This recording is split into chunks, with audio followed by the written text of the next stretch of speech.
Venezuela is the only country in the world where there are people who give 3-hour speeches and fools, idiots who listen to them. Nowhere do people speak for more than 15 minutes or half an hour. I, who am a man of training and vocation as a speaker, have never spoken in parliament. I once gave a 3-hour speech. A controversial speaker, a man of fiery speech, with a fine and ironic sense of humor, he was loved and rejected. His commitment to freedom and democracy set him apart as a historic leader of the 20th century in Venezuela.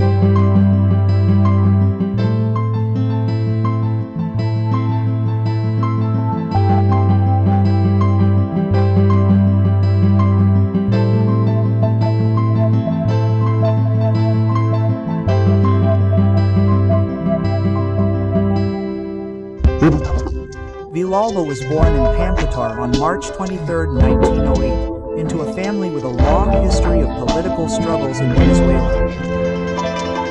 He was the only son of 5 children born to the marriage of Jóvito Villalba and Angela Gutierrez. As a child, the restless boy was drawn to the exploits of his ancestors, who were committed to the patriotic and libertarian causes of eastern Venezuela. During his adolescence, the lanky Jóvito stood out for his keen intelligence, but without much prospect on the small island, he embarked on his journey to the capital. In 1925, he graduated from high school, and the following year he enrolled in the Central University of Venezuela with the hope of becoming a lawyer in a country that had been silenced since 1908 by the leader Juan Vicente Gómez. An excellent student and fluent in speech, just 2 years later he assumed the position of secretary of the prestigious Federation of Students of Venezuela. F.E. Yamaha.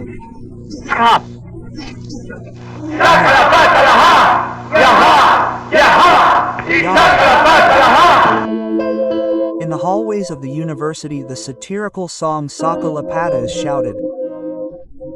Siga y Balaja, and thus the student week began. On the morning of February 6th, the powerful and sonorous speech of Jóvito Villalba in the National Pantheon stands out among the student speeches. In a muzzled society, his passionate voice gives political meaning to the celebration of the youth. Barely a week later, on February 14th, the police arrested Romulo Betancourt, Gita Villalba, Guillermo Prince Lara, and Jose Pio Tamayo. Like a dam overflowing, 250 students from the Blue Berets took to the streets and surrendered at the police station near the university in support of their comrades. The sleepy Caracas began to awaken from its regressive arrogance and expressed solidarity with the student protest. For a moment, fear of Gomez was lost.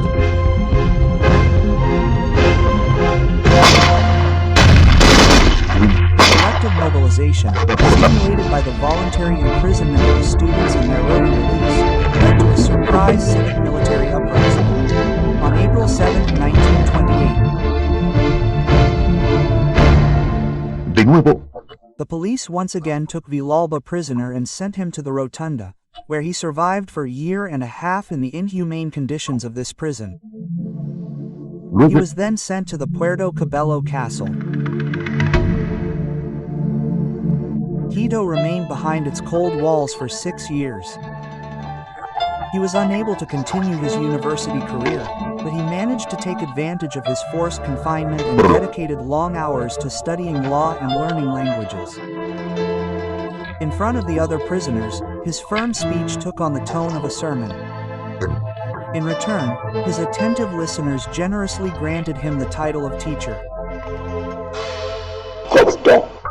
Coito was to be the fundamental leader of the 28th, recognized in general by all. They did so in large part due to his great oratory skills. He was an excellent speaker. Coito was a powerful orator, a popular triumph. And many people among his detractors wanted to confine him to that alone, to say, well, he was a great orator and nothing more. No, but that had great significance, and precisely that condition made him a historic leader. After 6 years, by virtue of a government pardon, Villalba was released on Christmas Eve 1934, but he was prohibited from entering Caracas. With this note, I am sending you a photograph of the expelled communist Jóvito Villalba so that you may take all the police surveillance measures you deem appropriate in order to prevent the aforementioned communists from entering the jurisdiction of this district. He is confined to the island of Margarita. He is already 26 years old. He enjoys his aura of a leader, but harassed by the regime, he cannot continue his studies at the university. The hard years of prison life did not diminish his rebellious nature. In March 1935, Villalba refused to sign a letter of gratitude to General Juan Vicente Gómez and was deported to the island of Trinidad. Following the death of the dictator on December 17th, Villalba was the first of the exiles to return to Venezuela, a country that was going through the complex and tense adjustments between the past that has not yet died and the future that is yet to be born. Upon his clandestine entry from Trinidad, the sought-after leader was arrested in the port of La Guaira and released shortly after on direct orders from the then President of the Republic, General Eliezer López Contreras. Gómez had managed to eliminate even the smallest vestige of political organization. Now, nothing remains but a flag or a symbol. The Federation of Venezuelan Students, the FEP, and Jóvito, the undisputed leader, assumed its presidency. Due to his prestige in the classroom. On top of that, his oratory skills were not for verbal flourishes, but for expressing in one way or another what was already beginning to be felt throughout society, the tyranny. General López Contreras advanced a transition full of contradictions and difficulties. His government imposed restrictions on freedom of expression and repressed the demonstrations of university students, professionals, and workers who demanded a series of political and social demands. Jóvito Villalba once again attended a leading role in the fight for democracy. An estimated crowd of 30,000 people, unprecedented in Venezuela at the time, marched from the university to the government palace. At the head of the demonstration were two Malagasy men, the rector Francisco Antonio Riquez and the student leader Villalba. Received by General López Contreras, the fiery young man took the floor and demanded that the president purge his cabinet of the congressmen who remained in the government.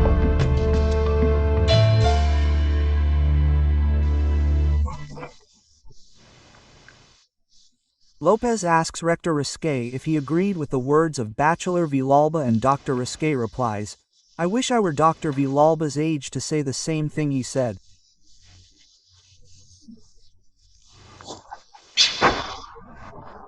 For me, the years 1936 and 1937 are the years of Jóvito Villalba, when the country revolved around his person, his words.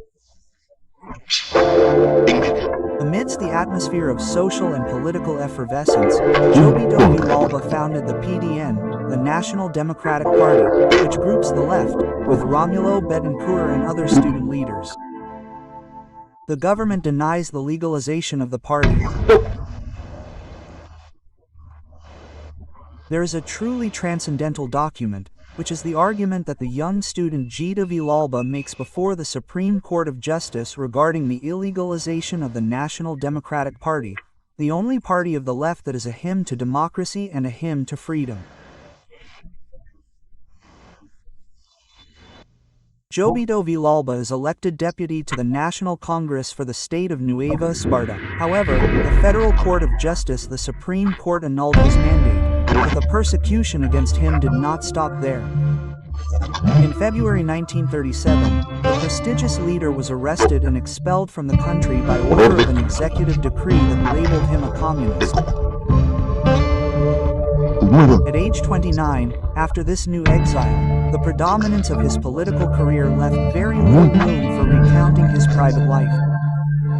I remember one time when he took me to visit López Contreras when I was little. Of course, I was just a kid, so he bothered me. Dad, I'm going to go see that old man. He told me, come with me, son, so I can meet someone else who is more important in Venezuelan history. And it is well known that it was precisely López Cont who exiled him.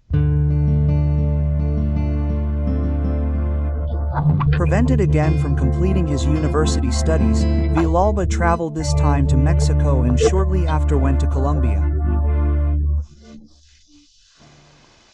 He made contact with the liberal groups in Colombia, worked as an editor at the Diario Nacional and became its editor-in-chief there. Villalba now had an additional concern in addition to his political aspirations. His thoughts were frequently invaded by the image of a beautiful young woman he met in the political trenches of 1936, the Severa Forti, whom he married by proxy from Colombia. He was represented at the wedding by his friend Raúl Leoni. The family did not want to let her go if she did not get married, because back then the only way to get married was by proxy. Later, my mother went to visit my father in Bogotá, and I imagine that is where I was conceived. I have another sister from that same marriage. She is my sister Maria Eugenia. My father would live with us until around 1941 when they separated due to incompatibility of characters.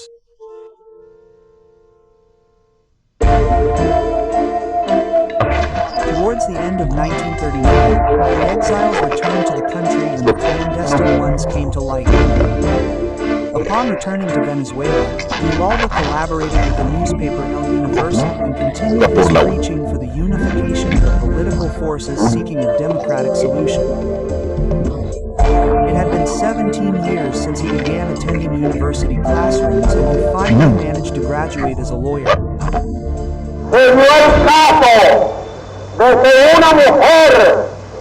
It happened that the woman was very sectarian in her political community. This is how bad a student has been in university for 17 years.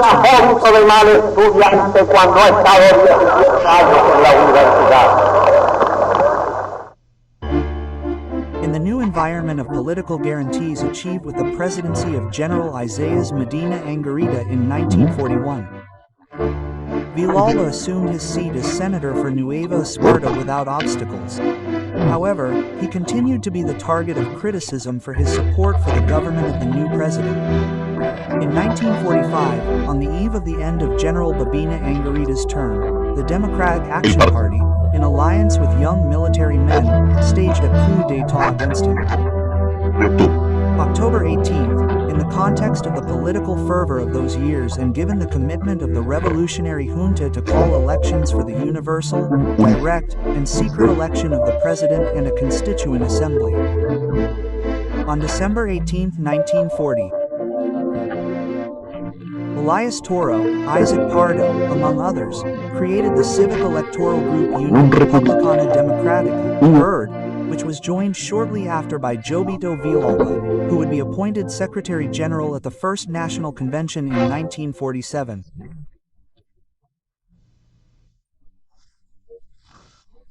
'45-48 I believe that this was the most brilliant period for Jóvito, both on the street and in Parliament.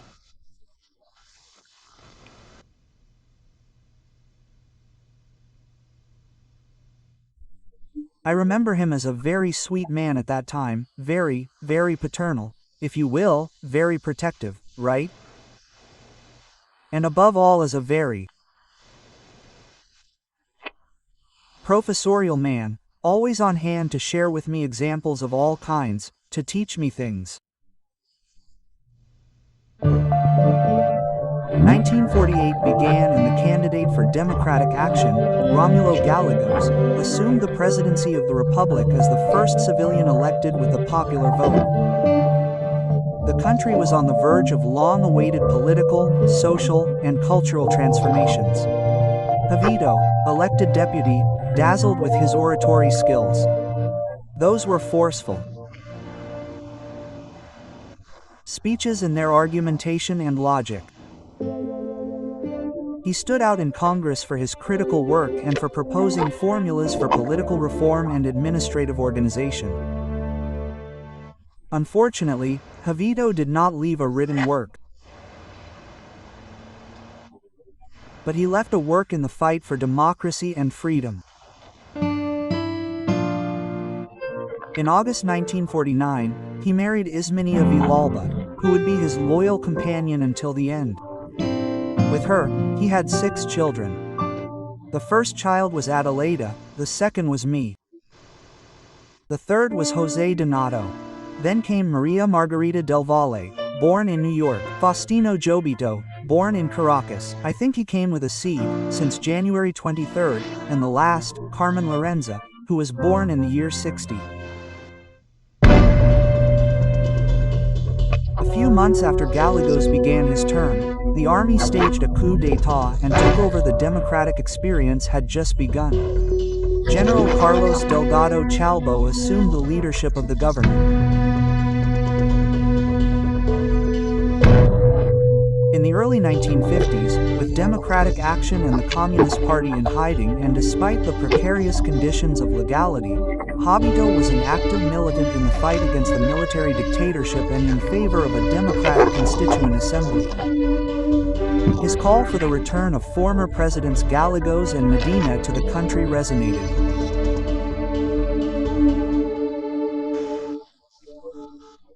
The government was left in the exclusive hands of Pérez Jiménez and a period of absolute denial of freedoms began for Venezuela. And there Villalba began his great campaign that culminated in the year 1952 with the elections of that time. A tense and in some cases hurtful debate preceded the electoral contest to integrate the National Constituent Assembly called for November 30, 1952.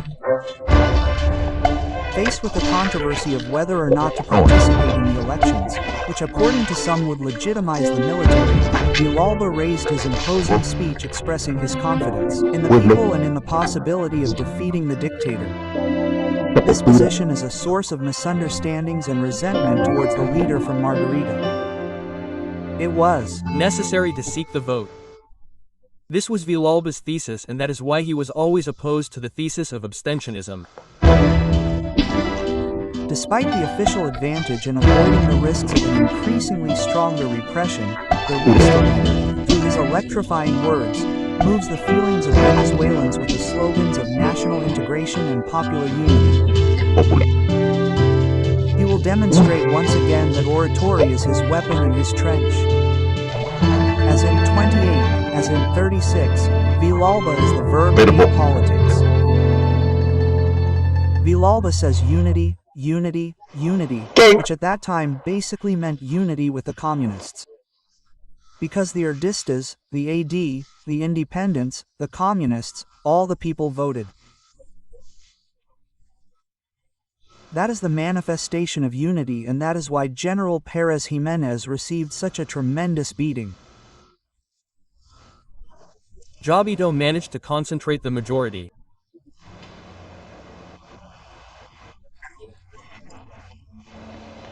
The vote was such that there were polling stations where not even the vote of the FE delegate, which was the governing party, was cast.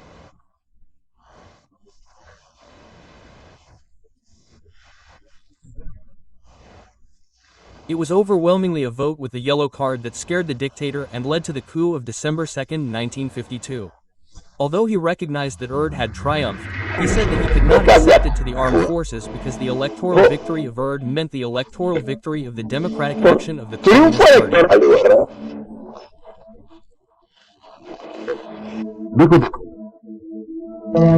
After several days in hiding and conflicting opinions within his party, Villalba went to a risky interview with the government to demand recognition of the election results.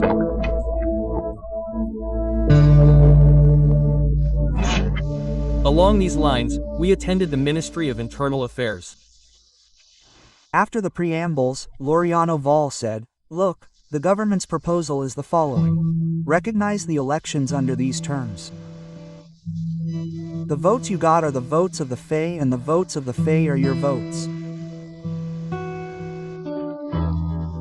And what am I going to tell the country?" And in the end he tells us, well, let's do the following. Let's eat the hayakas in peace. And on January 1st, We'll meet again to find a solution. When they said goodbye, they left. They found that there was a patrol from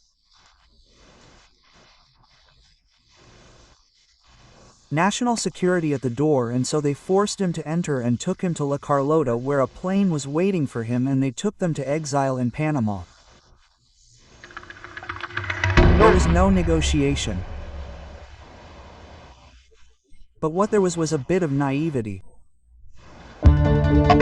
Starting in 1953, in what would be his third exile, Villalba settled with his family in Trinidad, but after pressure and threats he had to travel to the United States. When he was in Trinidad, a Panamanian came to him and gave Dad a number of $500 bills torn in half. Quote, "When I kill you, you'll give me the other half. How much do you give me not to kill you?"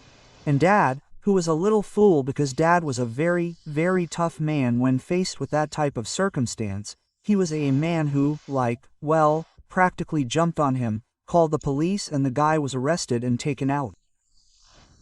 But that same incident led to the fact that he had to leave Trinidad because the Trinidadian government thought that they could not guarantee his safety. The years of exile were difficult, but his spirits did not decline. An avid reader, he continued to follow events in Venezuela, met with other exiles, and envisioned his return to the country. In 1957, from exile, he became one of the most enthusiastic promoters of the Patriotic Board that was formed in Caracas to join forces to establish democracy in Venezuela. The Patriotic Board started PCB. After he joined, and then Kopi joined. Well, he was a person of strong character, right? Above all, he was concerned with fulfilling his academic duties and had very particular rules of behavior. There's an anecdote, for example, of one of our brothers who one day my father came to the house and finds him eating without a shirt on. My dad greets him and doesn't say anything to him, and he says, "Okay, let's eat in a little while." He went up to his room, took off all his clothes and stayed inside, and he went downstairs to eat and said, "Now I'm going to eat." When my brother saw that, he ran away, terrified, and put on a shirt. That never happened again in the house. With the dictatorship overthrown, Villalba's hardships in exile came to an end.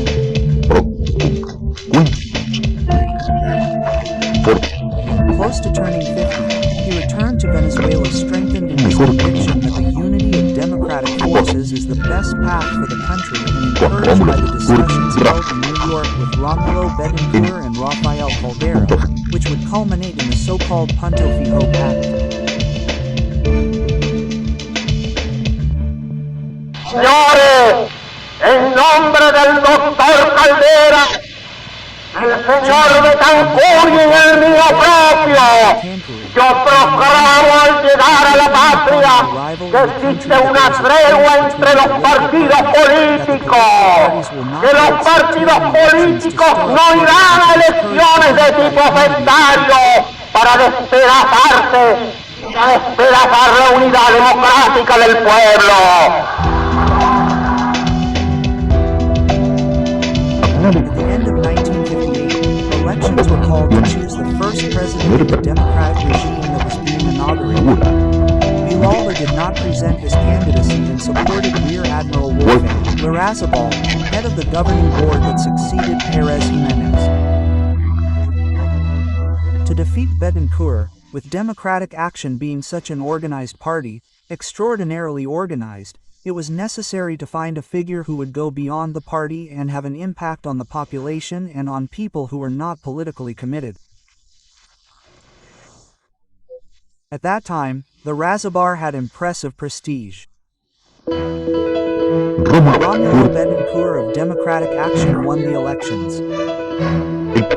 The Yellow Party obtained the second vote nationwide and the first in Caracas with 11 senators and 34 deputies. One of them, of course, was its leader, Jóvito Villalba. in compliance with the previous pact, joined the coalition government. Villara's contribution to the consolidation of democracy after January 23 is very difficult to deny, and in fact no one does. Shortly after, despite his initial disagreements, both in domestic and foreign policy, Villalba toured Latin America as a representative of the Venezuelan government.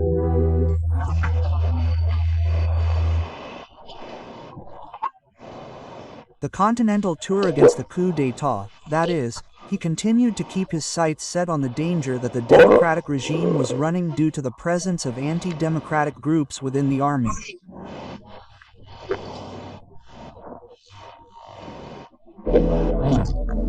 However, in mid-1960, an incident forced Villalba to make a delicate decision.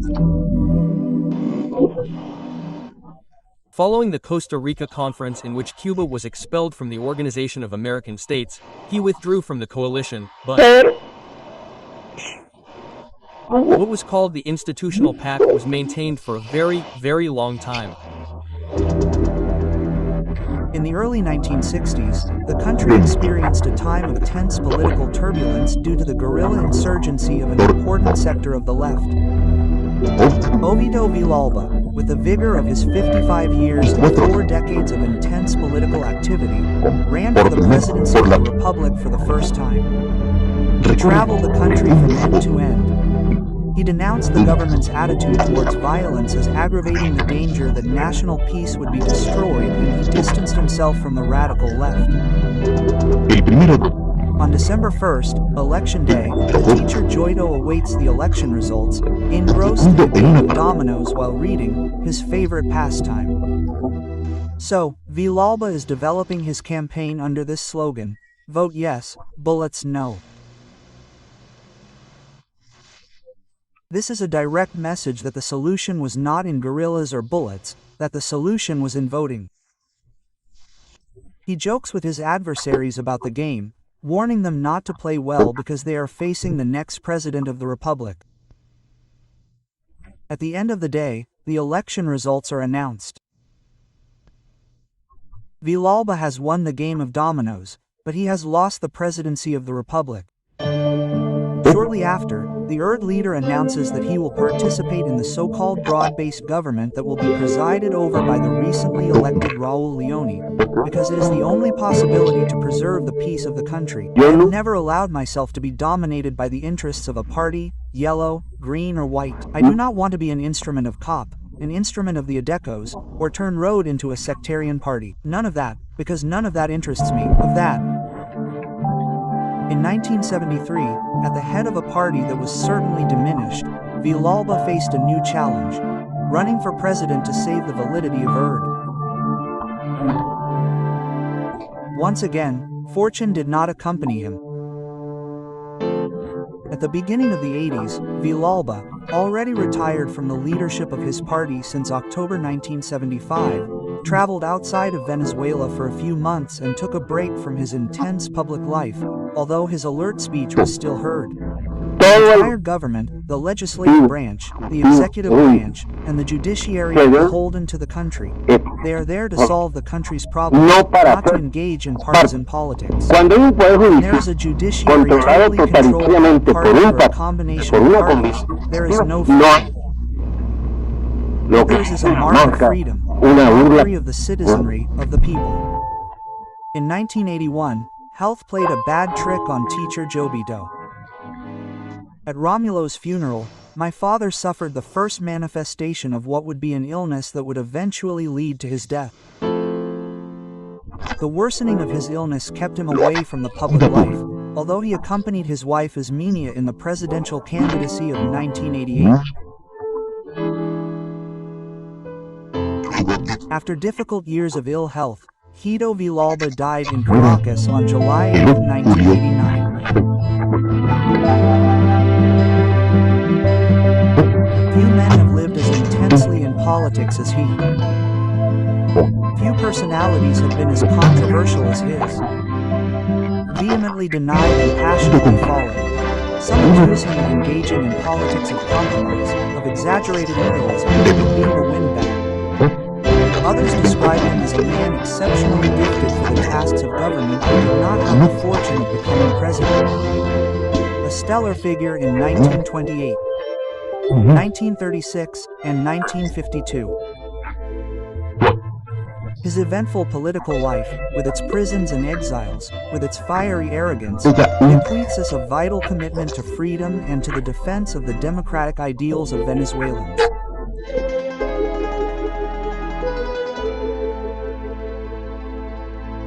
Que ya se acabó para siempre en este país la regla según la cual According to which the el presidente de la República tenía que tener un revólver y un machete en la cintura.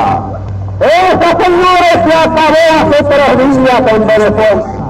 Pero Jiménez tiene que ser el último de los tiranos militares de Venezuela.